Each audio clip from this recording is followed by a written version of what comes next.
In the dusty heart of Montana, where the endless prairies met the jagged silhouette of the Rockies, Elena Ramirez stood alone on the porch of her weathered ranch house, staring at the horizon as the sun dipped low, painting the sky in strokes of fiery orange and bruised purple. She clutched a crumpled doctor's letter in her hand, the words blurring through tears she refused to let fall. Infertile, it declared in cold, clinical terms, a verdict that shattered the dreams she'd harbored since childhood. At 35, Elena had built a life from nothing, escaping the crowded streets of Los Angeles for the open skies, buying this small spread with savings from years of waitressing and odd jobs. She imagined filling it with laughter, tiny feet pattering across the wooden floors, a family to call her own. But now, that vision lay in ruins, leaving her feeling like a hollow shell in the vast emptiness.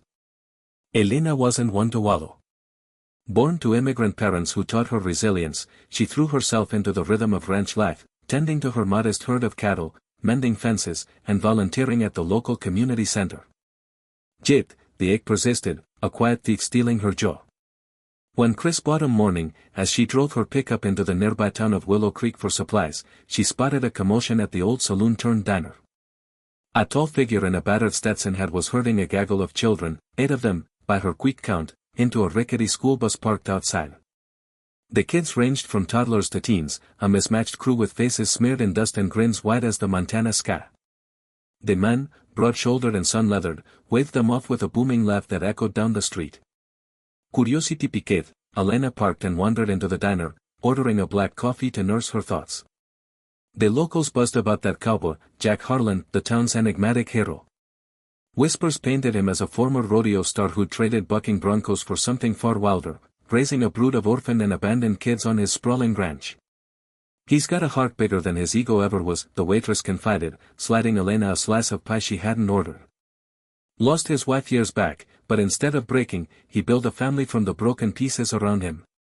That evening, fate, or perhaps the small-town grapevine, brought Jack to Elena's doorstep. Her fence had been knocked down by a stray elk, and word got around she needed help.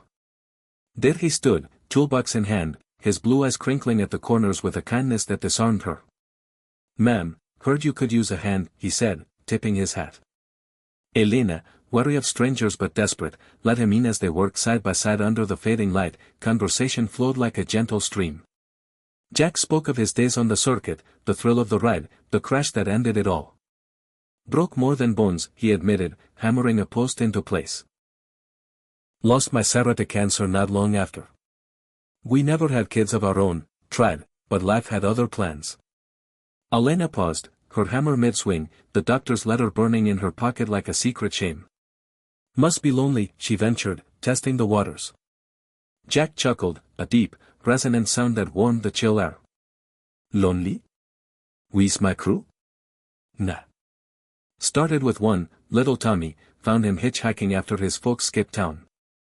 Then came Maria, from the reservation, her family torn apart by addiction.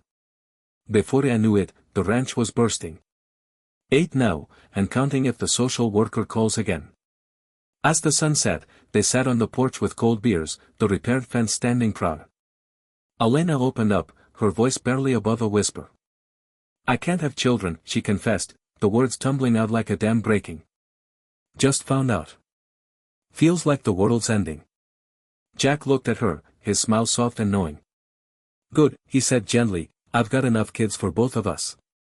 The words hung in the air, unexpected and profound, like a sudden rain in the desert. Elena stared, her heart stuttering. Was he mocking her? But his eyes held no cruelty, only an invitation, a bridge across her isolation. "What do you mean?" she asked, voice trembling. Jack leaned back, gazing at the stars emerging overhead. "Family ain't just blood, Elena. It's choice. It's showing up when no one else does.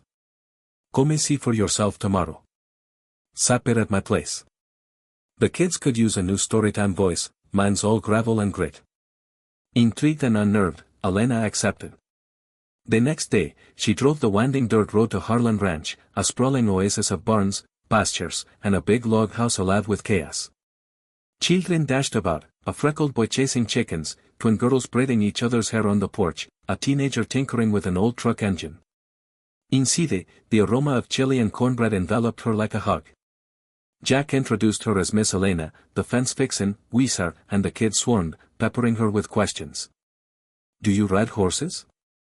What's la like? Can you teach us Spanish? As the evening unfolded, Elena found herself drawn into their world. Little Sophie, a shy 5-year-old with wide brown eyes, climbed into her lap during story time, whispering, I don't have a mommy. Will you read to me? Elena's throat tightened as she obliged, her voice weaving tales of adventure that mirrored her own journey from city to country. But beneath the warmth lurked an unexpected turn. Over dinner, Jack shared the ranch's struggles.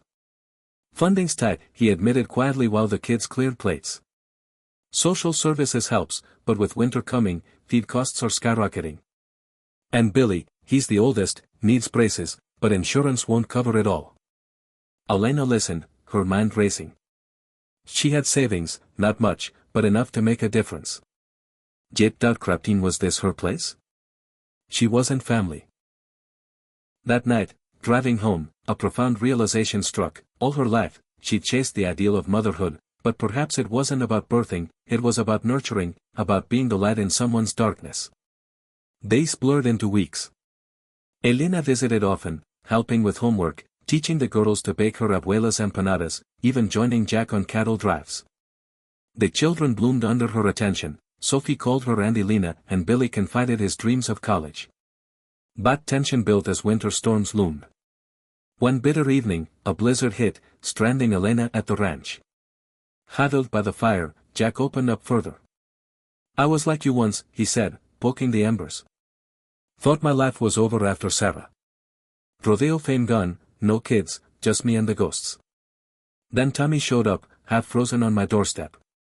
Sobbing him saved me. Elena's walls crumbled. I thought I was broken, she whispered. But maybe I'm just meant for something else. The emotional climax came on Christmas Eve. The power flickered out, the house cold and dark, but the family gathered with candles and songs. Jack surprised the kids with modest gifts, but worry etched his face, bills piled high, and a social worker had hinted at relocating some children if stability faltered. Elena, heart-pounding, slipped outside to her truck, returning with an envelope. This is for the ranch, she said, handing it to Jack. Inside was a check, her entire savings, enough to cover the winter and more. It's not much, but it's yours. For them. Jack's eyes glistened. Elena, I can't. You can, she insisted, boy steady. You've given these kids a home. Let me help build it stronger. The room fell silent, then erupted in hugs and tears. Sophia clung to her, whispering, You're our miracle. In that moment, compassion transformed them all. Elena's act wasn't just generosity, it was her claiming the family she'd longed for, not through biology, but through boundless love. As spring thawed the land, Elena moved to the ranch, marrying Jack in a simple ceremony under blooming wildflowers. The family grew, not by birth, but by heart, adopting 2 more children from foster care. Elena discovered motherhood in scraped knees mended, bedtime stories shared, and futures nurtured. Jack's smile, once a shield, became a beacon of shared joy. In the end, their story whispered across Willow Creek and beyond, family isn't defined by what we lack, but by what we give. In a world often divided, acts of kindness bridge the gaps, reminding us that humanity's true power lies in opening our hearts wide enough to hold the world. Elena and Jack's ranch stood as a testament, proof that from broken dreams can rise unbreakable bonds, inspiring all who heard to believe in the goodness waiting just beyond the horizon.